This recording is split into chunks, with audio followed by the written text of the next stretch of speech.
میں موجود ہوں 10 ڈاؤننگ اسٹریٹ میں. یہاں پہ پاکستان تحریک انصاف کی ایک بڑی تعداد یہاں پہ موجود ہے, سینئر قیادت موجود ہے, اور ہم آپ ان سے پوچھتے ہیں کہ ان کے یہاں آنے کا مقصد کیا تھا, یہ عمران خان کے لیے آگے کیا کرنے جا رہے ہیں. جی سر, کیا کہنا چاہیں گے آج؟ کہ اسٹیٹمنٹ کے لوگوں ہوش کے ناخن لو, آپ اوورسیز کو کبھی خرید نہیں سکتے. Thank you. چاہے آپ کچھ بھی کر لیں, اوورسیز پاکستانی کی دھڑکنیں عمران کے ساتھ, اپنے مرشد کے ساتھ انشاءاللہ تعالیٰ دھڑتی دیں گی. جب تک خان صاحب کو رہا نہیں کیا جاتا, انشاءاللہ ہمیشہ کی طرح چاہے کہیں پر بھی جانا پڑے انشاءاللہ ضرور جائیں گے, اور اپنی آواز جو ہے وہ ہر حال میں ریکارڈ کروائیں گے انشاءاللہ. پاکستان کے اندر کنٹرول کس کا ہے؟ ایک ہی ہے, one and only, Asim Munir. میں دیکھتا ہوں کہ پاکستان آرمی زندہ باد کا نعرہ لگاتے ہوئے عوام سوچتی ہے, کیا آپ کو فیل ہوتا ہے؟ آف کورس, بالکل. دیکھیں, آپ وہاں پر فلسطین کے جھنڈے نہیں اٹھا سکتے. جب ہمارے اپنے ملک میں آزادی نہیں ہے تو آپ دوسروں کے ملکوں کے لیے کیا آزادی کی آواز اٹھاتے ہیں؟ الحمدللہ ہمیں شعور ہے, ہم فلسطین کے لیے بھی آواز اٹھاتے ہیں, ہم پاکستان کے لیے بھی, عمران خان صاحب کے لیے بھی آواز اٹھاتے ہیں. Thank you very much. وعلیکم السلام. آپ ادھر کیا کرنے آئی ہیں؟ کیوں بول کیوں نہیں رہی؟ بس آپ لوگ سمجھ جاؤ کیوں نہیں بول رہی میں. پاکستان کے حالات, ابھی ان کا قصوروار کون ہے؟ سارے سمجھ گئے ہیں کون ہے, سب کو پتہ ہے. اتنی عوام ڈرتی کیوں ہے, کیا بات ہے؟ ہر بات کا جواب ہی نہیں کوئی دے رہا, بولتے ہی نہیں ہے, کیا وجہ ہے؟ یہ بھی جواب سب کو پتہ ہے, کیوں نہیں بولتے. اس کا مطلب ہے جو پاکستان کے جو پاورفل جو ادارے ہیں وہ کامیاب ہو گئے ہیں خاموش کرانے میں. بالکل. تو کچھ میسج ان کے لیے؟ خاموشی سب سے بڑا میسج ہے. اس کا مطلب ہے کہ آپ ڈرتی ہیں ان کی حرکتوں سے, آپ کو دل سے ان کے لیے جو پیار تھا, جو کہتے تھے جی زندہ باد زندہ باد, آپ نہیں کہتے؟ کیوں؟ میں نعرہ لگاتا ہوں, آپ نعرہ کا جواب دیجیے. زندہ باد پاکستان, زندہ باد پاکستان عدلیہ, پاکستان آرمی. چلے, آپ کے ان اشاروں کے میں اندر بہت سارے میسیجز ہیں سمجھنے والوں کے لیے. سمجھنے والوں کے لیے میں کہوں گا کہ وقت ہے کہ انہیں سمجھنا چاہیے, بالکل, تاکہ یہ جو ہمارے نوجوان بچے بچیاں ہیں وہ کچھ بول سکیں. بالکل. بہت شکریہ. بہت شکریہ. پاک آرمی سے مخاطب ہوں, ان سے ریکویسٹ کرتا ہوں کہ یہ ملک بہت نازک صورتحال سے گزر رہا ہے. آپ ہینڈلرز ہیں, اس میں کوئی شک نہیں ہے, آپ کا سیاست سے کوئی تعلق نہیں ہے, آپ یہ خود کہتے ہیں, لیکن ہمیں پتہ ہے سیاست ہی ساری آپ کی ہے. آپ سے ریکویسٹ ہے اس ملک کا تھوڑا سا خیال کریں. پہلے جو پاک فوج زندہ باد دل سے نکلتا تھا, آج وہ یقیناً ٹانگے کانپ کے نکلتا ہے. تو آپ سے یہی ایک التماس ہے, ریکویسٹ ہے کہ اپنی عوام کا سوچیں, اپنے پیارے پاکستانیوں کا سوچیں. یہ قوم آپ سے محبت کرتی تھی, اب نہیں کرتی, لیکن ابھی بھی حالات اتنے خراب نہیں ہوئے, ابھی بھی سب کچھ آپ کے ہاتھ میں ہے, آپ ٹھیک کر سکتے ہیں. یہ قوم واپس آپ سے محبت کرنے لگ جائے گی. آپ ساری عوام میں ان سے منتیں کرتے ہو کچھ رحم کریں, چھوڑ دیں, وہ تو چھوڑنے والے نہیں. اگر چھوڑنا ہوتا تو 78 ایئر سے وہ چھوڑ دیتے. منتیں سر ہم لے کے نہیں کھاتے ان کا, ہم منتیں, اگر یہ غلط فہمی ہے لوگوں کی کہ سمجھتے ہیں کہ ہم اس آرمی کی منتیں کرتے ہیں, ہم ہیں تو آرمی ہیں, ہمارا ٹیکس ہے تو یہ پل رہے ہیں, ٹھیک ہے, ہم دوسرے طریقے سے ہی بات کر سکتے ہیں, لیکن پیار کی زبان دین کی زبان ہے, اس وجہ سے پیار سے بات کرنا آپ کی اول ترجیح پیار سے ہونی چاہیے. اگر پیار سے نہیں مانتے پھر انشاءاللہ تیار بھی ڈالیں گے. سر پاکستان ایک بڑا پیارا ملک ہے, اس کی عوام, اس کے لوگ بہت پیارے ہیں, لیکن اگر آپ پیارا رہنے دیں گے تو یہ پیارے رہیں گے, ادروائز ہتھیار چلانا بھی سب کو آتے ہیں, زبان چلانی بھی سب کو آتی ہے. Thank you very much. The things that are happening in Pakistan is completely wrong. Army opening fire on unarmed people in D-Chowk, for example, is just unacceptable.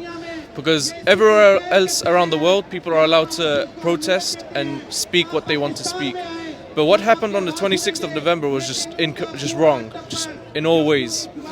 And the main issue here is military rule that's been running since the 1940s or the late 40s. 1947, yeah. Yeah, 47, and it's just continued up till to the present day as well.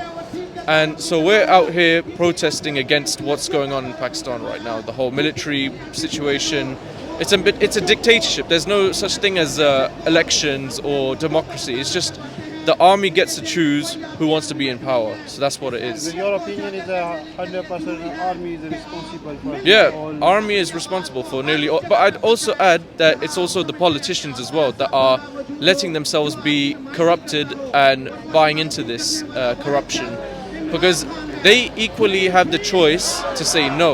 کیا لینا ہے, اب تو وہ دیوار پہ لکھا جا چکا ہے, اور یہ آخری دور چل رہا ہے. چاہے ان کرپٹ سیاستدانوں کا ہو، اسٹیبلشمنٹ کا ہو، یہ بند گلی میں جا چکے ہیں. ان جو غاصب ہے، جو ظالم ہے، آپ ہسٹری پڑھ لیں، حکمران وہ سب سے زیادہ خوفزدہ اس وقت ہوتا ہے جب قوم بیدار ہو جاتی ہے، کیونکہ وہ مزید ظلم نہیں کر سکتا. اور یہ ان کو بھی پتہ چل چکا ہے. آپ یہ جو طاقت ہے، یہ جو نقلی طاقت ہے وہ ان سے لے لیں اور پھر دیکھیں یہ کدھر جاتے ہیں. انہوں نے 2 منٹ نہیں لگانے، پاکستان خالی ہو جائے گا. یہ بھاگ جائیں گے وہاں سے. وہاں پہ آپ اور میں رہیں گے جو اس ملک کی تعمیر کریں گے. جب تک سول سپرمیسی نہیں ہوتی اس وقت تک پاکستان ترقی نہیں کر سکتا. Not a second before. میں ایز اے مدر یہی کہوں گی کہ پاکستان کے حالات ٹھیک کریں. بہت پاکستان کے حالات خراب ہو گئے. ہم پاکستان جانا چاہتے ہیں، وہاں شفٹ ہونا چاہتے ہیں، لیکن وہاں کے کوئی حالات نہیں ہیں. وہ تو کہتے ہیں کہ ہم غیر سیاسی ہیں. جو نظر آتا ہے وہ تو یہی لگتا ہے کہ وہ غیر سیاسی نہیں ہے، لیکن آرمی ہماری یہی کہتی ہے کہ ہم غیر سیاسی ہیں. انہیں غیر سیاسی رہنا چاہیے. جی رہنا چاہیے، کیونکہ یہ کیا ہوا ہے جو بھی کرتی ہے ہماری فوج ہی کرتی ہے اور کوئی دوسرا آدمی نہیں کر سکتا. کہتا ہے فوج کرتی ہے اور فوج کہتی ہے ہم تو کچھ نہیں کرتے. نہیں، صرف فوج ہی کرتی ہے. پاکستان آرمی جھوٹی ہے. وہاں آرمی باقاعدہ جو ہے نا اس کا اپنا پلان ہوتا ہے، وہ اپنے مطابق چلتی ہے. تو الزام جو ہے نا دوسروں پر لگاتی ہے، عوام پر لگاتی ہے. تھینک کو پتہ ہے اسٹیبلشمنٹ اس کے پیچھے ہے، سب کو پتہ ہے کہ اسٹیبلشمنٹ ہی ہماری جو ہے. جو نعرہ پاکستان پہلے لگاتے تھے، پاکستان آرمی زندہ باد، جی، آج اسی جذبے کے ساتھ پاکستان دیکھیں زندہ باد کا نعرہ لگاتے ہوئے فیل ہوتا ہے کچھ؟ دیکھیں بات یہ نہیں ہے، میں سچ ہی بتا رہا ہوں. میں بات یہ ہے کہ اب سب کے سامنے آ گیا نا ظلم. پہلے کبھی باتیں اتنی کھل کے نہیں آئیں. ٹھیک ہے، شاید خان صاحب کی وجہ سے یہ جو بھی ملک کے حالات ہوئے ہیں، جس طرح ہماری اسٹیبلشمنٹ ایکسپوز ہوئی ہے. کیونکہ پہلے کیا تھا فرق ہے کہ لوگ کرپٹ تھے تو لوگ کسی نہ کسی حال میں کہتے ٹھیک ہے یار ہماری آرمی ٹھیک کر رہی ہے جو بھی کر رہی ہے. لیکن جب عمران خان کو ہٹایا گیا، لوگوں کا اس کے اوپر اعتماد تھا تو اسٹیبلشمنٹ ایکسپوز ہو گئی. تو اس کے ملک کو نا جرنل اس لیے چلا رہا ہے، وہ کہتا ہے کیونکہ عمران ہے نا نواز شریف بن کے نکلے، ہمارے قابو میں رہے، ہمارے ہاتھ میں پلہ نواز شریف بن کے رہے. اور عمران خان ہے وہ کہتے ہیں نا میں جھکتا ہوں، نہ میرے پلیٹر پھٹتے ہیں، نہ وہ ڈیل کر کے بھاگتا ہے. اور عمران خان اس جرنل کو نا قانون کا پٹا ڈال کے پورے سسٹم کو لائے گا. یہ اللہ کا قانون ہے. جو جرنل جو سازشیں کر رہے ہیں نا اوورسیز کو لا رہا ہے، وہ سارے پیسے ضائع کر رہے ہیں، ساری سازشیں الٹ رہی ہیں کیونکہ جنرل مریم کا ایک اسپیشل جو وہ ہے رشتہ ہے. تو پوری قوم اوورسیز کھڑے Imran Khan P T I کے ساتھ. ان کی چالیں اللہ الٹے گا. Free Imran Khan. Thank you. والی بات تو ہے کوئی نہیں. پاکستان آرمی ان سارے معاملات کو دیکھ سن اور سمجھ رہی ہے. حالانکہ ان کے ہر دوسرے بیان میں یہ آتا ہے کہ وہ سیاست میں مداخلت نہیں کرتے. لیکن اب تو پاکستان کے بچے کو پتہ چل گیا ہے کہ پاکستان میں کی سیاست میں اصل مداخلت وہی لوگ کرتے ہیں اور وہی اس سیاست میں تبدیلیاں لاتے ہیں. وہی لاتے ہیں، بندوں کو اقتدار پہ بٹھاتے ہیں اور وہی اتارتے ہیں. جو اسٹیبلشمنٹ پاکستان کی جن کا کام ہے اپنی بارکوں میں جانا اور اپنے کام کرنا، وہ پاکستان کی سیاست میں شروع سے مداخلت کرتی آ رہی ہے. پچھلے 70 سال سے اس بات کو پاکستانی عوام بلند کری. اب تو کئی انہوں نے پرائم منسٹر بنوا دیے ہیں، کئیوں کو انہوں نے جیل میں بھیج دیا ہے.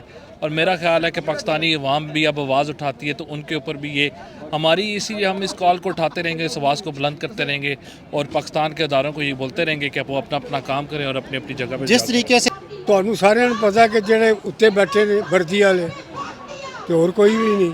ਇਹ ਜਿਹੜੇ ਪੋਲੀਟੀਸ਼ੀਅਨ ਨੇ ਇਹ ਤੇ ਲਗੜ ਬਗੜ ਨੇ. ਲਗੜ ਬਗੜ ਉਹ ਹੁੰਦੇ ਨੇ ਜਿਹੜੇ ਜਾਨਵਰ ਕੁੱਤੇ ਫਿਰਦੇ ਨੇ ਸ਼ੇਰ ਨੂੰ ਮਾਰਨ ਵਾਸਤੇ, ਇਹ ਉਹ ਨੇ. واقعات بھی نہیں ہے. وہ کیا کہتے ہیں ان کو نا ان کو اغوائی کیا ان کو، تو ہم ان کے لیے رہائی چاہتے ہیں. ہم اپنے خان صاحب کے لیے باہر قوم کو سب نکلیں باہر. اگر یہ آپ کو مارتے ہیں، اگر آپ کے گھروں میں آ کے حملہ کا، دیکھو چند گنڈے آتے ہیں آپ کو مارنے کے لیے، ہماری ماؤں بہنوں پر ظلم کرتے ہیں، ہمارے گھروں کو رونتے ہیں. خدا کے لیے ان سے نہ ڈرو، ان کا مقابلہ کرو. یہ ہمارا حق ہے. جو بھی ہمارے اوپر ظلم کرے گا ہم اس کے ساتھ لڑیں گے. یہ اللہ میاں نے ہمیں اجازت دی ہوئی ہے. اس کے علاوہ ہم کسی سے زیادتی نہ کریں. عمران خان کو نکالنے والا خود عمران خان ہے، میں یہ سمجھتا ہوں. کیونکہ جب تک اب عمران خان خود نہیں چاہے گا وہ باہر نہیں آئے گا.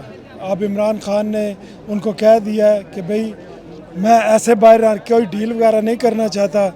اگر تو ان کی 3-4 شرائط ہیں. ایک تو ہمارے قیدی رہا کرو، دوسرا جو ہے ملک میں جو انہوں نے اٹھایا، وہ تو سارے مطالبات عمران خان کے سب جانتے ہیں. پاکستان کے اندر آرمی کا رول ہے. آرمی کے لیے کیا میسج ہے؟